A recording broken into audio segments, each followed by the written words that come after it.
Hey, I'm Markia. Want to hear something scary? The Oath. Promises are supposed to be binding. When you make a promise, do you follow through with it? Because beware, promises can be slippery things. They're really only as good as the person who makes them with you. Caitlin and her twin boys, Noah and Lucas, moved into a new home across the country.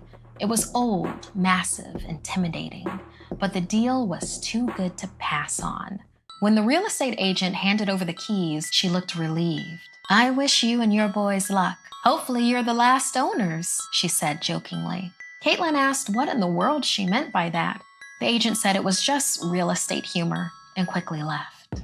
The move was hard on the twins. They had to make new friends and go to a new school. Plus, people at their new school were weird towards them. Most of the time, the other kids avoided them.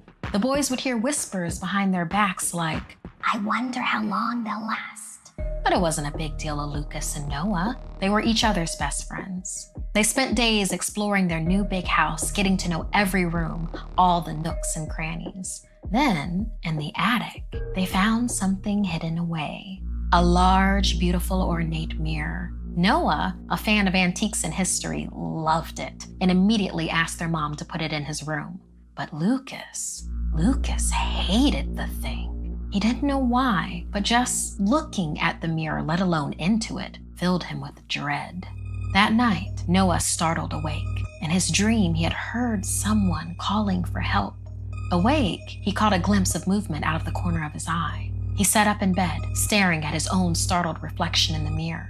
Wait, there was something wrong with the reflection. Noah got out of bed, walking slowly towards the mirror. He tried to figure it out. Closer now, he realized the room was wrong. Run down, filled with shadows. The sheets on his bed were dark with, was that blood? Then again, someone called for help.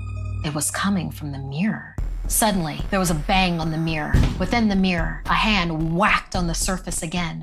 Noah stood shocked as a young, terrified boy stepped in front of him. Encased in the mirror's reflection, the boy cried out, "Help us, please. You have to get us out of here. It's in here and it won't stop. Help me," and reached his hands out.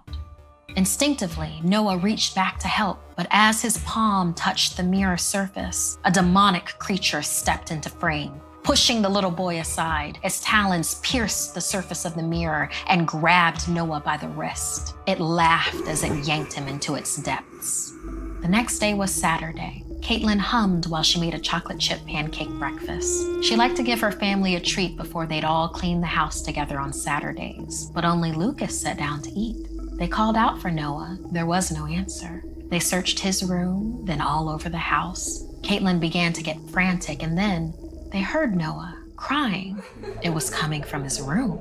Shocked, they saw Noah in the reflection, curled up, sobbing loudly in a corner. They banged on the glass, but he didn't respond. Caitlin left to get a hammer. She didn't know what was going on, but she'd get her baby out of there. Lucas waited alone in the room for his mother to return. Suddenly, a voice spoke from the mirror. "Do you miss your brother? Come here. Come in here, Lucas, and get him." Heading back to the room with her hammer in hand, Caitlin felt something was wrong. A deafening silence filled the house. Seized with terror, she ran into Noah's room. It was empty. Running over to the mirror, she saw both of her boys huddled with each other. The mirror demon stood over them like a carrion of death. "Give me back my children," she screamed. "Come here and get them," it mocked. Caitlin rushed towards the mirror. Days later, the real estate agent dropped by, quietly letting herself into the house. She walked through the rooms until she found the mirror.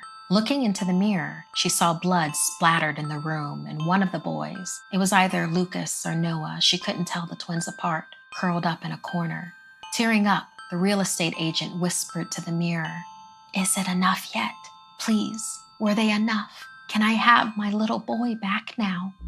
Previously, after she had discovered that she couldn't destroy the demon's mirror or get it out of the house, she had tried to hide it, but no matter where she put it, the next family always seemed to find it. "Emily, the mirror demon whispered back to her. I need one more family. No! Emily broke down crying, screaming that the mirror had promised that before. The mirror smoothly answered, You can get me another family, Emily. Or you can come in here and get your son. Using Caitlin's signature and information, Emily put the house up for sale again. It didn't take long for new buyers to come by. It never did.